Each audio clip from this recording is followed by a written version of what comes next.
સંસ્થાના પ્રમુખ શ્રી આદરણીય રામજીભાઈ એક અને રામજીભાઈ બે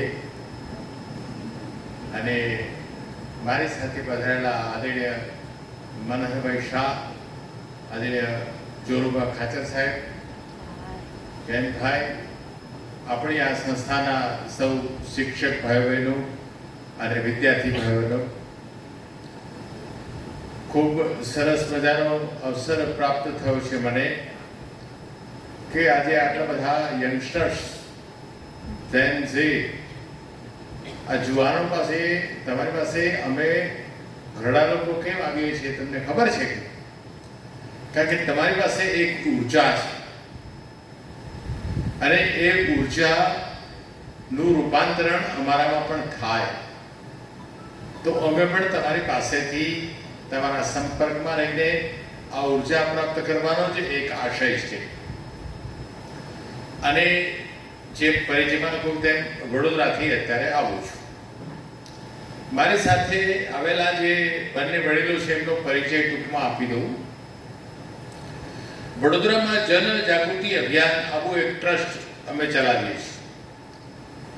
એ ટ્રસ્ટ દ્વારા કારગિલ યુદ્ધ વખતે આ સૈનિકોના પરિવારના ભલા માટે સૈનિક વેલફેર ફંડ છે, એમાં આ જનજાગૃતિ અભિયાન ટ્રસ્ટના મેનેજિંગ ડિરેક્ટર મનહરભાઈ શાહ અને એમના નેતૃત્વમાં 1.5 કરોડ રૂપિયા કલેક્શન કરીને સૈનિકોને એમના ફાળો આપેલો.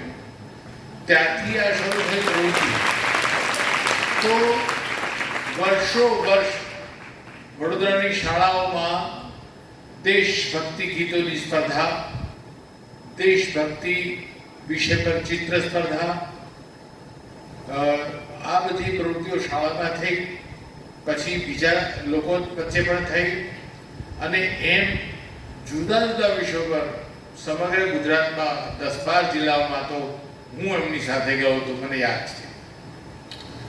પણ એ બધી પ્રવૃત્તિઓ કરતા કરતા આપણા દેશને આઝાદી મળી ત્યારે સ્વાતંત્ર્ય સેનાનીઓએ જે કંઈ પોતાનું યોગદાન આપ્યું, સમયદાન આપ્યું, તો આવા 65 જેટલા સ્વાતંત્ર્ય સેનાનીઓનું સંક્ષિપ્ત જીવનનો પરિચય આવું એક પુસ્તક લખ્યું. એ પુસ્તકનું નામ હતું યાદ કરો કુરબાની.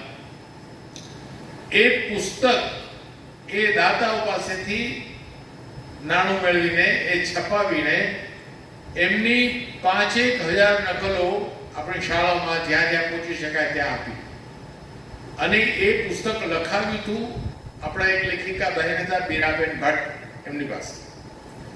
પછી હમણાં જ ઝવેરચંદ મેઘાણી રાષ્ટ્રીય શાયર, એમનું છે તો 125મી જન્મ શતાબ્દી ઉજવાઈ 2 વર્ષ પહેલા.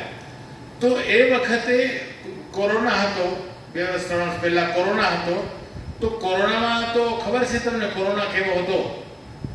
કોરોના છે દુશ્મન, છુપે દેશ ઉભો છે, શી ખબર કે કોની અંદર કેસ ઉભો છે, આવો કોરોના. પણ મનહરભાઈ માને તો ને એમને ઓનલાઈન વ્યાખ્યાન માળા શરૂ કરી અને 18 જેટલા સારા વક્તાઓ પાસે વ્યાખ્યાન થયા. એનું પુસ્તક એમને ઓનલાઈન ડાયરા કર્યા. મારી સાથે જોરુભા ખાચર છે, એ ઝવેરચંદ મેઘાણીના જીવન પર અને એમના ગીતો પર એ માસ્ટર છે. અને એ બંને મિત્રો અમે લોકો અહીંયા રાપોરમાં નીલપર ખાતે એક શિબિરમાં આવેલા. તો જનજાગૃતિ અભિયાન અને એના મેનેજિંગ ટ્રસ્ટી મનહરભાઈ અને અમારી સાથે કામ કરનારા જોરુભા ખાચર, એ ત્યાંની એક શાળાના નિવૃત્ત પ્રિન્સિપાલ છે. બંને સારા મિત્રો અને વડીલો, એટલે મારે એમની સાથે આવવું પડ્યું. અમે આ કાર્યક્રમ કચ્છમાં આવવાનો ગોઠવ્યો. જનજાગૃતિ અભિયાનનું અમારું સૂત્ર છે, ખાલી હું એની વિશે વાત નહીં કરું, પણ હું સૂત્ર બોલાવું, તમે જરા બોલજો, મજા આવી જાય. હું એવું કહીશ કે આઝાદી કી પહેરેદારી, અને તમારે એવું કહેવાનું નયે ખૂન કી ઝિમ્મેદારી. आजादी की पहरेदारी, आजादी की पहरेदारी, खुशहाली की पहरेदारी। आभार। तो आ અમારું વર્ષોથી આ ચાલે છે જનજાગૃતિ અભિયાન। એ બંને મહાનુભાવોનો પરિચય મેં આપ્યો ટૂંકો। મારો પરિચય તો આ જે લોકો પહેલેથી અહીંયા કામ કરે છે એમને છે। કચ્છમાં 99 આવ્યો, ડિસેમ્બર 99માં, ત્યારે રડતો રડતો આવ્યો। અમુક કહેવાય છે ને, કચ્છમાં આવે તો પણ રડતા રડતા આવે ને પાછા જાય તો પણ રડતા રડતા જાય। તો 99માં આવ્યો ત્યારે પણ રડતો રડતો આવ્યો, અને 2004માં ગયો ત્યારે પણ રડતો રડતો ગયો। તો રડતા રડતા ક્યારેક યાદ આવી જાય તો વળી તમારી પાસે આવવાની ઈચ્છા થઈ જાય। તો ભૂકંપ વખતે તો અમારી પંચમહાલની ભીલી બોલીમાં કહું તો ભારી કાહટી મીઠી। કાહટી એટલે કષ્ટ, કષ્ટ એટલે પીડા, દુઃખ ખૂબ।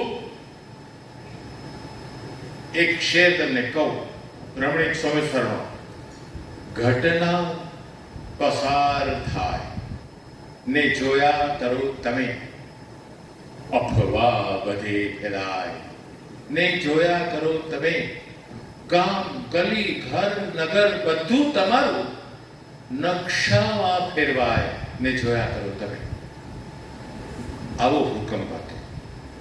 એટલે એ ભૂકંપ વખતે ઘણું બધું સારું કામ થયું, અને હું 2004 જાન્યુઆરીમાં કચ્છ છોડીને વડોદરા ગયો। વડોદરા ગયો એટલે તમારા જેવા બીજા મિત્રો મળી ગયા, તે પણ મારી સાથે આજે આવ્યા છે।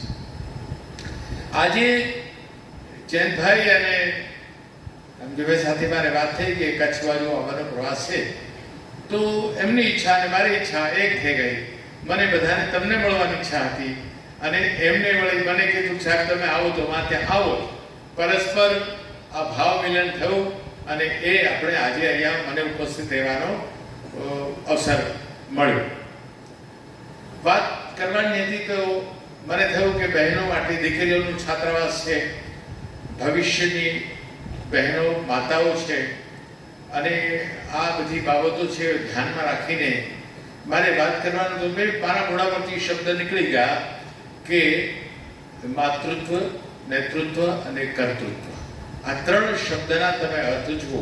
માતૃત્વ એટલે માં, જનનીની જોડ સખી નહીં જડે રે લોલ, આવું કવિ ગોળવકરે ગાયું। તો આ માં શું છે, અને આપણે માં એમ કહીએ ત્યારે આપણે એક વખત તો ભાવમાં આવી જઈએ। માં આજે મારા માં પણ નથી, કોરોના પછી એમને પણ વિદાય લઈ લીધી, અને આપણને માં એવું કહીએ એટલે આપણને આપણી માં યાદ આવે। અને એ માતૃત્વ કેવું હોય કે આપણે વાંચવા બેસીએ ત્યારે આપણા છાત્રાવાસમાં રહીએ છીએ, પણ ઘેરે પણ એને વાંચવા સાથે કોઈ મતલબ નથી, પુસ્તકની એને ચિંતા નથી, એને આવડતું એ નથી, પણ આપણે જો 12 વાગ્યા સુધી જાગે તો માં જાગે। આપણે ભૂખ્યા છીએ કે કેમ, ખાધું કે નહીં, થાક્યા છે કે કેમ, ઊંઘ આવી નથી કે બીમાર છે, તાવ આવ્યો કે, તમામ પ્રકારની કાળજી એ માં લે। માં તે માં, બીજા બધા આ માં કહેવાય। તો આ માતૃત્વ આ દેશની સમસ્યાઓની વાત કરીએ ને, કઈ પ્રકારની સમસ્યા છે તો કે શિક્ષણની સમસ્યાઓ ઘણી છે। શું એવી છે તો કે શિક્ષણમાં ખાલી પાઠ્યપુસ્તકનું જ્ઞાન આવી ગયું, પોપટિયું જ્ઞાન, એટલે ભણતર તો છે પણ ગણતર નથી, અને ગણતર ન હોય એટલે આજનો વિદ્યાર્થી એ કોલેજ કરશે તો બેરોજગારીમાં વધારો કરશે, તો સમાજ માટે પોતાનું યોગદાન શું આપવું એવું એને ખબર નથી। એવા સંસ્કાર ઘડતરના અભાવને કારણે એ વિદ્યાર્થી ભણેલો ગણેલો, આ તો હું મારા અનુભવ કહું છું, પીએ થયેલા લોકો અત્યારે રોડ પર ગમે તેને મારે છે ને લૂંટે છે। ભણેલા લોકો અત્યારે કાં તો એકબીજાને હત્યા કરે, આપઘાત કરે। વિચારો તો, કોઈ પણ મુશ્કેલી આવે, હું કચ્છમાં આવ્યો ત્યારે પછી બીજા જિલ્લામાં જ્યાં જ્યાં મુશ્કેલી દેખાય ને તો સરકારે મને ત્યાં મૂક્યો, એટલે મેં કીધું યાર તમે મને શું કામ મૂકો છો? તો મને કે Makwana, you are trouble shooter. તમે ક્યાંક મુશ્કેલી થાય ને તો તેનું તમે મુશ્કેલીનો ઉકેલ લાવી શકો આવું તમે વિચારો છો, એટલે તમારું કામ છે. અને એથી બી કચ્છમાંથી પણ ત્યારે હેરાન થઈ ગયો હતો ને, તો તે વખતે શિક્ષણ મંત્રીને મેં વિનંતી કરી, બેન બદલી કરી દો, બહુ મુશ્કેલી છે. મારી નાની બેન કાકાની દીકરી ગુજરી ગઈ, એમાં પણ નથી જવાયું. અને કેવી મુશ્કેલી હતી, કારણ કે આંચકો આવ્યા પછી 1200 તો ભૂકંપ પછીના 1200 આંચકા તો મેં ગણ્યા ઇન્દિરાબાઈ સ્કૂલના કેમ્પસમાં બેઠા બેઠા. તો આનંદીબેને મને કહ્યું કે ભાઈ તમે બદલીને જવા માંગો છો ને, તો હું તમારી બદલી કરીશ નહીં. એટલે મારું તો મોઢું ઉતરી ગયું કે અમે તો વિનંતી કરી હતી. પછી એમણે કહ્યું હું જ્યારે બદલી કરીશ ને ત્યારે હું તમને પૂછીશ તમારે ક્યાં જવું છે. મને આનંદ છે કે કરવલ કોઈ તાલીમ શિબિર ચાલે અને કચ્છ સૌરાષ્ટ્રના ઝોનમાં હું અમરેલી ગયેલો અને અમરેલી એક સ્કૂલના મેદાનમાં ફરતા ફરતા સવારે 9 વાગે શિક્ષણ મંત્રીના પીએનો ફોન આવ્યો, સાહેબ માને મંત્રીશ્રી વાત કરવા માંગે છે. મેં કીધું આપો. નમસ્તે બેન, આપે મને યાદ કર્યો. ભાઈ આ ફાઇલ લઈને બેઠી છું, તો ક્યાં જવું છે તમારે? મેં કીધું વડોદરા. એટલે હું વડોદરા ગયો. વિચારો તમે. અને આ ગર્ભિત રીતે આપણે જેને ભ્રષ્ટાચાર કરીએ છીએ એવા પણ બધા કુકર્મો છુપાયેલા છે, મને એની ખબર નથી. પણ બેને કચ્છમાં મારું કામ જોયું, પરિણામલક્ષી કામ જોયું, પ્રામાણિક કામ જોયું, એટલા માટે મેં કહ્યું કે વડોદરા, તો મને વડોદરા મૂક્યો. તો આ પ્રકારે કચ્છમાં મારું વીત્યું.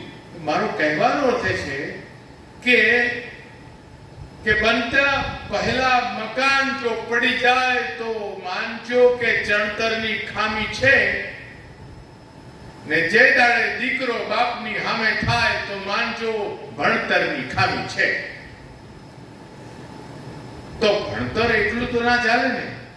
તો જેટલી પણ વહીવટની સમસ્યા છે, સમાજની સમસ્યાઓ છે, પારિવારિક સમસ્યાઓ છે, આ બધી સમસ્યાના મૂળમાં શિક્ષણ છે. કારણ કે મૂલ્યલક્ષી શિક્ષણ નથી. આપણે લોકો વેલ્યુઝ એટલે મૂલ્યોની ખૂબ ચિંતા કરવી જોઈએ. તો પ્રાથમિક વિદ્યાર્થીને, બાળકને પહેલું વેલ્યુ એજ્યુકેશન માં આપે છે. એટલે માતૃત્વ કેવું હોવું જોઈએ તેની વાત છે. અને પછી મને કહેવામાં આવ્યું કે એટલે મને કહ્યું કે દીકરીઓને સામે બોલવાનું, એટલે મેં પછી બીજો શબ્દ લીધો કે નેતૃત્વ. એટલે તમે પ્રત્યક્ષ જુઓ છો આજે પ્રશાસનની દ્રષ્ટિએ આપણા ભારતના રાષ્ટ્રપતિ એટલે રાષ્ટ્ર પ્રમુખ દ્રૌપદી મુર્મુ એક આદિવાસી મહિલા છે. વિચાર તો કરો. મને યાદ છે કે કચ્છમાં હું તો ત્યારે અબ્દુલ કલામ સાહેબ હતા રાષ્ટ્રપતિ અને હતા.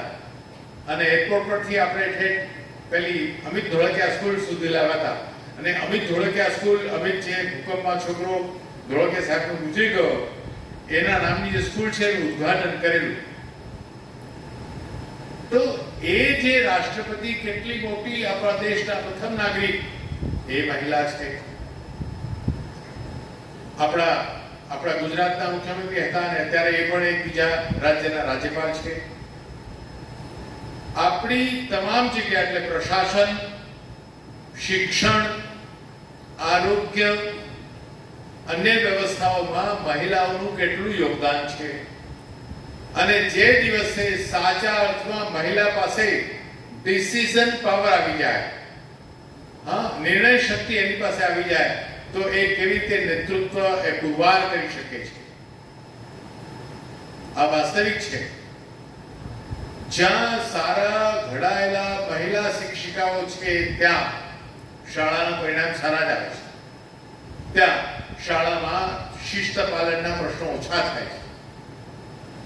કારણ કે શિક્ષકો તો મેં જોયા છે. કેટલીક ગામડાની શાળામાં શિક્ષક ખિસ્સામાંથી આપણે 10ની નોટ છોકરાને કે લે મારો ભાવ લેતો આવ, તું ખાતો આવજે, તારું ભલું થાય. હવે આપણે સિદ્ધાંતની વાતો કરીએ, પેલા કે તેમ કે આ તમાકુ ખેતરમાં પાકે ને, અમારા મધ્ય ગુજરાતમાં ચરોતરમાં, આણંદ વગેરે ખેડા જિલ્લામાં બહુ તમાકુ થાય. તો તમાકુનું બહુ મોટું ખેતર હોય તો એને વાડ ના જોવા મળે તમને. બીજા આપણા શાકભાજીના ખેતરો, ટમેટા કે રીંગણા કે એની વાડી હોય કે બીજા ફળ ફળાદીના હોય તો ત્યાં વાડ કરેલી હોય, બાઉન્ડ્રી. તો કે તમારો તો આનું તમાકુનું ખેતર છે, વાડ કેમ નથી? તો કે હું કામ વાડ કરી? આ તમાકુને ગધેડાય નથી ખાતા. સારું, ગધેડા નથી ખાતા એને માણસ ખાય પાછો, અને પાછો જાણે છે કે આ ખાવાથી મને મુશ્કેલી થવાની છે. અને આ મારા જે અહીંયા હતો ત્યાર પછીથી પણ બાકી વર્ષોમાં વ્યસન મુક્તિના એક કાર્યક્રમ કેટલાક કર્યા છે. ઘણા બધા લોકોને આમાંથી દૂર થવા એવા પ્રયત્નો કર્યા છે. એ જ રીતે હું નિવૃત્તિ પછી આ એક બીજું કામ કરું છું, મારું કર્તૃત્વ, અને એ છે લેખન કૌશલ્યના શિબિર. તમે પ્રત્યક્ષ સમજી શકો છો કે તમે ટચ સ્ક્રીન વાળો મોબાઈલ કે લેપટોપ આવ્યા પછી, કમ્પ્યુટર આવ્યા પછી તમે પેન પકડીને કાગળમાં લખવાનું ભૂલતા જાઓ છો. બરાબર લખાતું નથી. તમારે તો અભ્યાસ કરવાનો છે એટલે તમે તો લખો છો, પણ તમારાથી મોટા છે, કોલેજ થઈ ગઈ છે, હવે શિક્ષકો થયા, કર્મચારીઓ થયા, વહીવટી તંત્રમાં આવ્યા, આ બધાને પૂછો કે એ લોકો આ ટચ સ્ક્રીનનો ઉપયોગ કર્યા પછી પેન પકડીને વ્યવસ્થિત લખવાનું આવડતું નથી, એમના અક્ષરો સારા નથી, એ પુસ્તકોને પકડતા નથી, નોટને પકડીને લખવાનું ભૂલી ગયા. તો લેખન કૌશલ્ય, અને એમાં પણ ભાષાની જોડણી અને શુદ્ધ ગુજરાતીમાં લખવાનું તો બહુ રેર કે ઓછા લોકોને આવડે. તો હું છે ને એ લેખન સારું થાય, ગુજરાતી વ્યાકરણ સાચું હોય, આવા લેખન કૌશલ્યના શિબિર કરું છું. કારણ કે હું આ દેખતો આવ્યો છું. હું 21 વર્ષ અધિકારી રહ્યો તો ક્લાર્ક નોંધ લખીને આપે, સાદર રજૂ, પછી એના પત્રમાંથી 10 ભૂલ કાઢી કહું આ સુધારીને લાવ. તો આવું શા માટે? ક્લાર્કને ન આવડે, શિક્ષકને ન આવડે, અધિકારીને ન આવડે. લેખકો કવિઓ પણ ઘણા ભાષાની પથારી કરી નાખી. તો મેં આવા નિવૃત્ત થયા પછી મારું એક સાહિત્ય સેતુ એક સંસ્થા મેં ઊભી કરી, અને એમાં હું વર્ષમાં એકવાર આવું લેખન કૌશલ્યનો શિબિર કરું છું. પછી લેખન કૌશલ્યમાં પણ સાહિત્યિક લખાણ કરવું હોય કે દાખલા તરીકે ગઝલ લખવી છે તો હું ગઝલના છંદ શીખવાડું, વાર્તા લખવી છે તો વાર્તાનું કથા તત્વ કેવું હોય, વાર્તાનું વાતાવરણ કેવું બને, વાર્તાના પાત્રો કેવા હોય, પાત્ર વચ્ચેનો સંવાદ કેવો હોય, સંવાદમાં સંઘર્ષ કેવો હોય. તો સૂક્ષ્મ સંઘર્ષ અને સામે પ્રત્યક્ષ જે ભૌતિક સંઘર્ષ હોય એ ઉભા કેવી રીતે કરાય, અને છેલ્લે વાર્તાની ચમત્કૃતિ કેવી રીતે આવે. તો આ બધું હું શીખવાડું છું. અને એમાં મારા પાસે કોલેજના વિદ્યાર્થીઓ અને શિક્ષકો, અધ્યાપકો આવે છે. તો આ બધી મારી પ્રવૃત્તિ છે. હવે આ નિવૃત્તિ પછી હું જે કર્તૃત્વ કરું છું, એમ આ જો મહિલા પાસે જો કર્તૃત્વ સારું હોય તો માતૃત્વ નો વિકાસ, એનું નેતૃત્વ એટલે ડિસિઝન મેકિંગ અને એનું કર્તૃત્વ આ બરાબર હોય તો સમાજનો સુધારો અવશ્ય થાય. વ્યસન હોય, બેરોજગારી હોય, આળસની પાછળ ગમે તેમ યુવાધન બેઠાતું હોય, આ બધા પ્રશ્નોમાં માં એક સારું કામ કરી શકે છે. તો એટલા માટે માં માટે એવું કહેવાય છે કે એક આદર્શ માતા 100 શિક્ષકોની બરાબર છે. બસ મારે તમને આ કહેવું હતું, એક આદર્શ માં, કારણ કે તમે આજે નહીં પણ ભવિષ્યના તમે માં થવાના છો. એટલા માટે આ મુદ્દો મારા મગજમાં આવી ગયો અને મેં કહ્યું કે હું આ નેતૃત્વ, કર્તૃત્વ અને માતૃત્વ આના પર બોલીશ. અચ્છા, હવે આ જો ઘડતર કરવું હોય, ભવિષ્યનું ધ્યાનમાં રાખીને વર્તમાનમાં આપણે તૈયાર થવું હોય, તો કેવી રીતે થવાય? તો સૌથી પહેલા તો વાંચનની વાત આવી અને બેને પૂછ્યું કે તમે વાંચો છો કે નહીં? એટલે તમે તો કહ્યું હા અમે વાંચીએ છીએ, પરંતુ આપણા શીખવાના જે કૌશલ્યો હોય છે એમાં હું 4 કૌશલ્યની ટૂંકોમાં વાત કરું. પહેલું કૌશલ્ય શ્રવણ કૌશલ્ય, સાંભળવાનું, આર્ટ ઓફ લિસનિંગ. જ્યાં જઈએ ને જે બોલાય ને જે સંભળાય તે બધું સાંભળવાનું, આપણને ગમે તે આપણે સંઘરી લેવાનું, બાકી છોડી દેવાનું. જો તમે વધુ ને વધુ પ્રવચન, વધુ ને વધુ શિક્ષકોના વ્યાખ્યાન, વધુ ને વધુ મા બાપની આજ્ઞા, વધુ ને વધુ સારા લોકોની સંગતમાં જે કંઈ તમે સાંભળ્યું હોય એ તમે બરાબર પચાવતા શીખી જાઓ,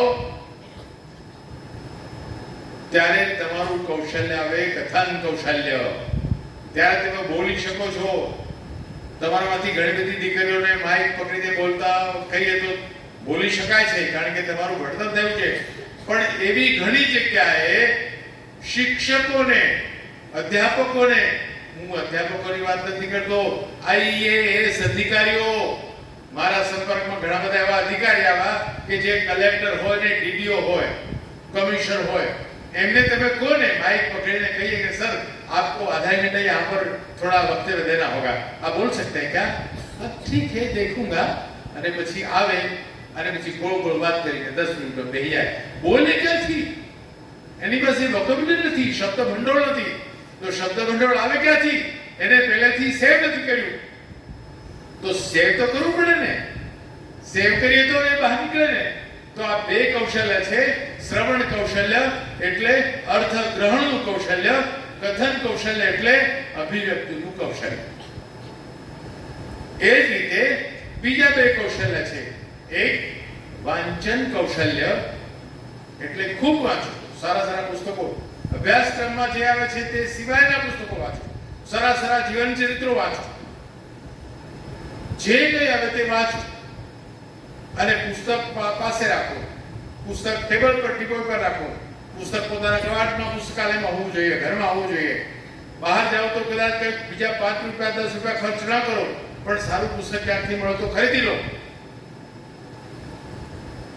પુસ્તક મારો પરમેશ્વર ને પુસ્તક મારો ગુરુ, કે પુસ્તક વિના જીવન કેવું લાગે કોરું કોરું. પુસ્તક સાથે પ્રીતિ રાખે એના સુધરે દાડા, ને પુસ્તક વિના અમથાય તો કરશે રાડે રાડા. કે પુસ્તક વાંચે એના ઘરનું છોરું ન થાય કછોરું. પુસ્તક વાંચે એના ઘરનું છોરું ન થાય કછોરું. પુસ્તક મારો પરમેશ્વર ને પુસ્તક મારો ગુરુ. આવું પછી અમારે લખવું પડે કે પુસ્તકનું મહત્વ સમજાવવું હોય તો લખવું પડે. તો તમે આ રીતે વાંચન કરો. જેટલું તમારું વાંચન એટલું સારું તમારું લેખન. વાંચન એટલે અર્થગ્રહણ થાય છે અને લેખન એટલે અભિવ્યક્તિ થાય છે. આપણી કહેવત છે ને કે વાણી અને પાણી વિચારીને વાપરો, સંયમપૂર્વક બોલવા માટે. પછી જે વ્યક્તિ બોલે છે એ તો એની વાણી પરથી એનું ખાનદાન આપણને, એના સંસ્કારની આપણને ખબર પડે છે. તો જે બોલે છે એ ક્યાંથી આવ્યું? આ વાણી પરા અપરા મધ્યમા અને વૈખરી. આ વાણી સૂક્ષ્મ રૂપે આપણા અહીંયા અંદર છે. પછી જરાક ધ્રુજારી આવે ત્યારે આટલે પૂછે, એટલે પરા, પ્રશંતિ, મધ્યમા અને વૈખરી એટલે છૂટા પડ્યા શબ્દો આપણા પાસે. શબ્દ સંભાળ કે બોલીએ, શબ્દ કો હાથ ન પાવ. એક શબ્દ ઔષધિ કરે તો દૂજો શબ્દ દેખાવ. આવું થાય છે ને. હું નાનો હતો ત્યારે મારા કાકા ખેતરેથી બળદ લાવીને બાંધ્યા ત્યાં મૂક્યા. પછી એ બળદ એકને દોરડું લાંબુ ને એકનું ટૂંકું. એટલે મેં પૂછ્યું, કાકા આ બળદને શું કારણ તમે એકને લાંબો રાખ્યો છે?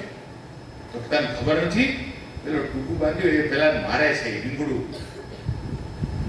એટલે એમાં મને ફિલોસોફી એવી સમજાઈ કે આપણા સંતોએ ભજન લખ્યું કે ઢોર ઘડતા મનુષ્ય ઘડ્યો પણ ભૂલ્યો શિંગને પૂછ.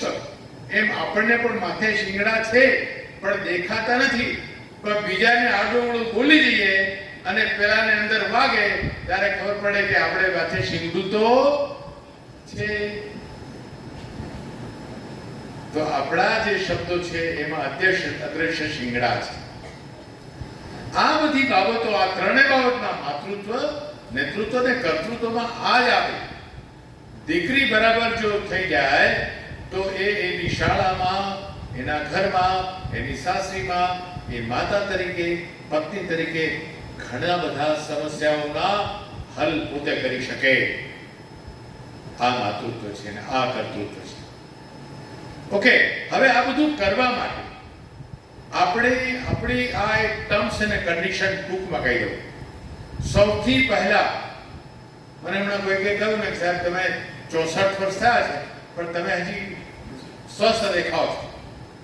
તો સ્વસ્થ મેં પછી એમ કહું કે યાર નિવૃત્તિ પછી બીજું કોઈ પણ બાબત થોડું ધ્યાન રાખવાનું, આરોગ્યનું જ રાખવાનું ને, કે બાકીના વર્ષો ભગવાન આપેલા જીવી જવાના સારી રીતે.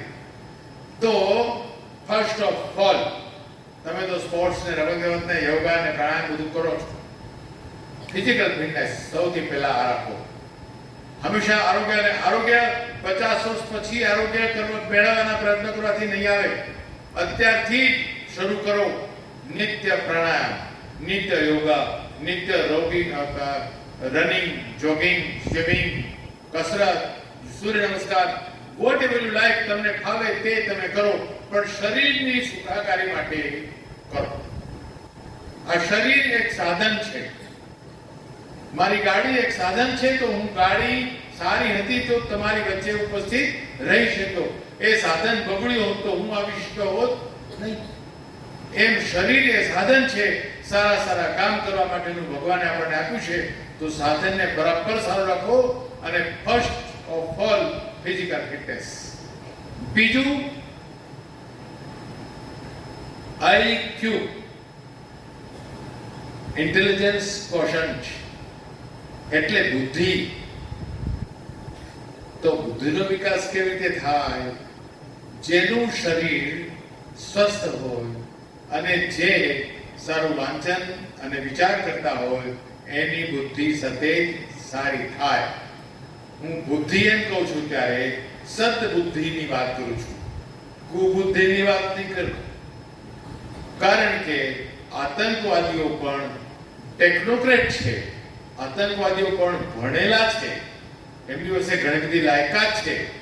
અને તેમ છતાં હમણાં દિલ્હીમાં ક્યાંક બોમ્બ ધડાકા કંઈ થયું ને, તો એમાં 4 જેટલા તો ડોક્ટર હતા. સાહેબ, ડોક્ટરનું કામ શું છે? માણસ મરતો હોય એને બચાવવાનું કામ છે. એને પેલા આતંકવાદી થઈને માણસોને મારવાનું કામ કર્યું. તો મારવાનું કામ કર્યું એટલે એના ભણવામાં ભાઈ તારો ધર્મ શું છે, માણસને બચાવવાનો હોય ધર્મ, તો એને ખબર જ નહીં પડી. તો સદબુદ્ધિનો વિકાસ સેકન્ડ. હવે બુદ્ધિ આવી જાય અને એમાં સદ ના હોય તો મુશ્કેલી થાય.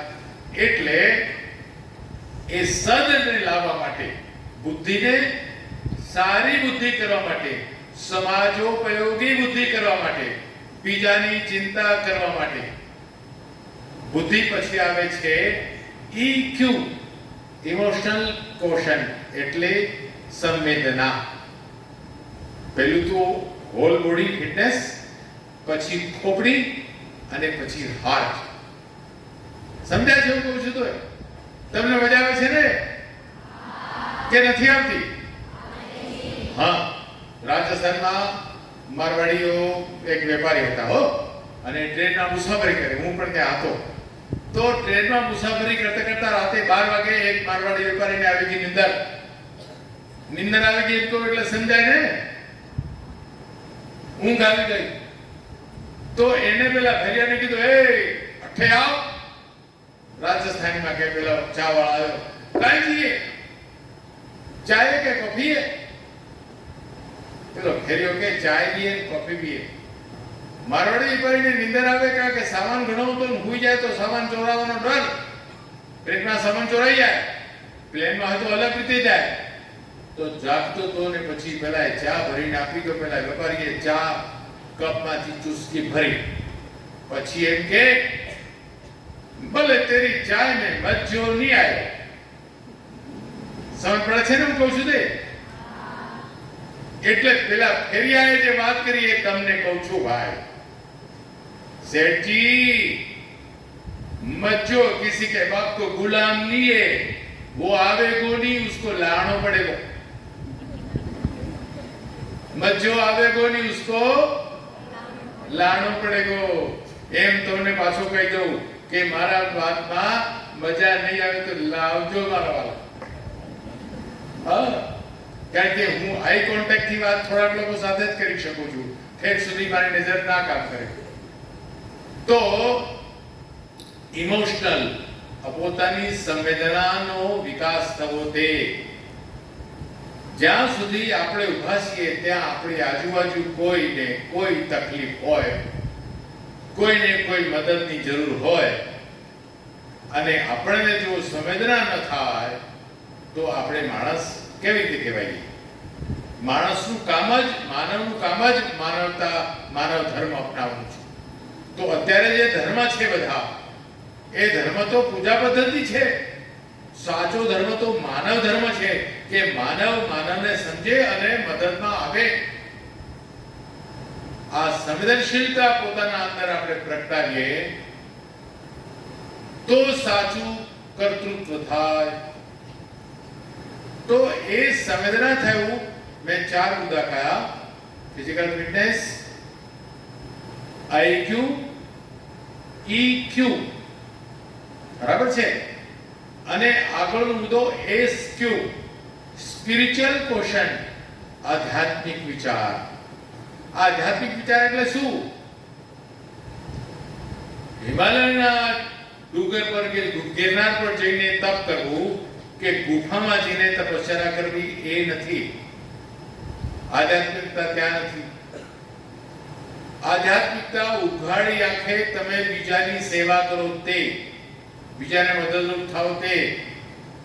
આ સૃષ્ટિ અને આ આખી પ્રકૃતિ અને માણસ અને ઈશ્વર જ્યાં છે ત્યાં આ બધા એક બીજાના આધારે ટકેલા છે. એને સહ અસ્તિત્વવાદ કહેવાય. આ મારું અસ્તિત્વ, આ વડીલોનું અસ્તિત્વ, આ તમારું અસ્તિત્વ, આ બહાર છે તેમનું અસ્તિત્વ, બધાનું અસ્તિત્વ જોડાયેલું છે. એની સાથે વૃક્ષ વનસ્પતિ છે તો તેનું અસ્તિત્વ, પ્રાણીઓ છે, પંખીઓ છે તેનું અસ્તિત્વ, આપણું પ્રશાસન છે તો એ અસ્તિત્વ, આપણી ધરતી છે તો એ અસ્તિત્વ, બધાનું અસ્તિત્વ પરસ્પર ટકેલું છે. કોઈ એક ન હોય તો ચાલશે નહીં. ધ્યાન રાખજો તમે. એકલા આપણે હોઈશું તો શું કરવા? એકલું જંગલ હોય ને વૃક્ષ હોય તો શું કરવા? માણસ આત્મા હોય તો. અને પર્યાવરણની વાત આવે ત્યારે ગ્લોબલાઇઝેશનની અત્યારે જેમ ગરમી વધારે થાય છે તે વરસાદની અનિયમિતતા થઈ ગઈ. પહેલા તો પવન નીકળે, લાંબા પવન નીકળે, વીજળીના તડાકા ભડાકા થાય. આવું 4-5 વખત થાય એટલે અષાઢ મહિનો બેઠો ને વરસાદ આવે અને આવે તો આખું ચોમાસું નવરાત્રી સુધી વરસાદ આવે અને પછી જાય તો ચોમાસું ખબર પડતી કે 4 મહિના ચોમાસું. હવે તો ખબર જ પડતી કે ચોમાસું કોને કેવું છે. ગમે ત્યારે આવી જાય ને અંબાલાલ બી ગમે ત્યારે કહી દે કે આવશે.